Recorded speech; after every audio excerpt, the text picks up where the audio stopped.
আপনারা জানেন গতকাল আমরা সংসদ সদস্য হিসাবে এবং সংস্কার পরিষদের সদস্য হিসাবে দুটো শপথ নিয়েছি। আমরা সংসদে গিয়ে দেশের জন্য ভালো কিছু করতে চাই ইনশাআল্লাহ, আর সংস্কারের মাধ্যমে সমাজের আবর্জনা দূর করতে চাই।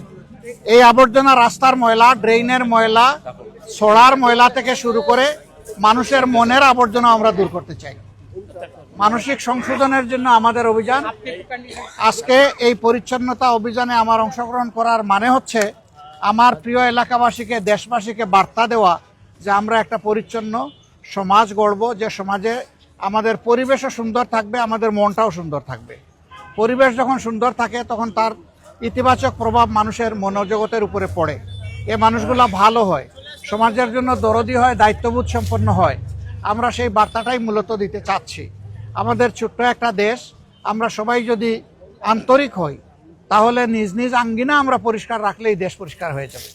আজকে এই বার্তা দেওয়ার মাধ্যমে আমি আমার এই এলাকার সহকর্মীবৃন্দকে বলবো যে প্রতিদিন ফজরের পরে, আজকে এটা লোক দেখানো নয়, এটা দেশ শুরু। প্রতিদিন ফজরের পরে আমাদের প্রত্যেক ইউনিট মিনিমাম আধা ঘন্টা সময় এই পরিচ্ছন্নতার কাজ করবে। 1 ঘন্টা পারলে আরও ভালো। এরপরে যার যার কাজে, পারিবারিক পেশাগত দায়িত্বে তারা ছড়াইয়ে পড়বে, সমাজের অন্যান্য সেবায় ছড়াইয়ে পড়বে। কিন্তু এখন থেকে আমাদের এই এলাকাটা আমরা চাচ্ছি একটা মডেল এলাকা হিসাবে গড়ে উঠুক। আমরা সরকারের ফান্ড পাই না পাই, সরকার আমাদেরকে কি দিবে না দিবে এটার তোয়াক্কা আমরা করব। তবে আমরা আশা করব, দাবি রাখবো, এই এলাকার ন্যায্য পাওনার থেকে সরকার যেন এলাকাকে বঞ্চিত না করে।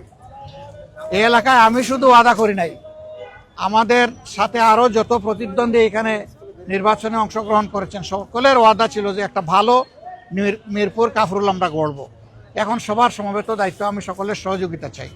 আমার সাথে আরও যারা প্রতিদ্বন্দ্বিতা করেছেন আমি তাদেরকে আন্তরিক অভিনন্দন জানাই। প্রতিযোগিতা করাটাই একটা বিজয়। এবার আমি হয়েছে, আগামীতে তারা হবেন, অসুবিধা নেই। এটাই গণতন্ত্রের সৌন্দর্য। আমাদের কাজের মাধ্যমে জনগণকে প্রশান্তি দেওয়া, জনগণের জীবনে নিরাপত্তা ফিরিয়ে আনা, শঙ্কা দূর করা, একটা ভ্রাতৃত্বমূলক সমাজ ব্যবস্থা গড়ে তোলা, দল মত এবং ধর্মের ঊর্ধ্বে উঠে আমরা এই কাজটা করতে চাই। এই জন্য সারা দেশবাসীর আমরা সহযোগিতা চাই।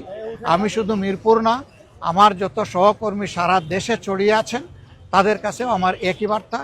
এবং আমি এই দায়িত্ব আজকে শেষ করছি না, এটা আমার শুরু।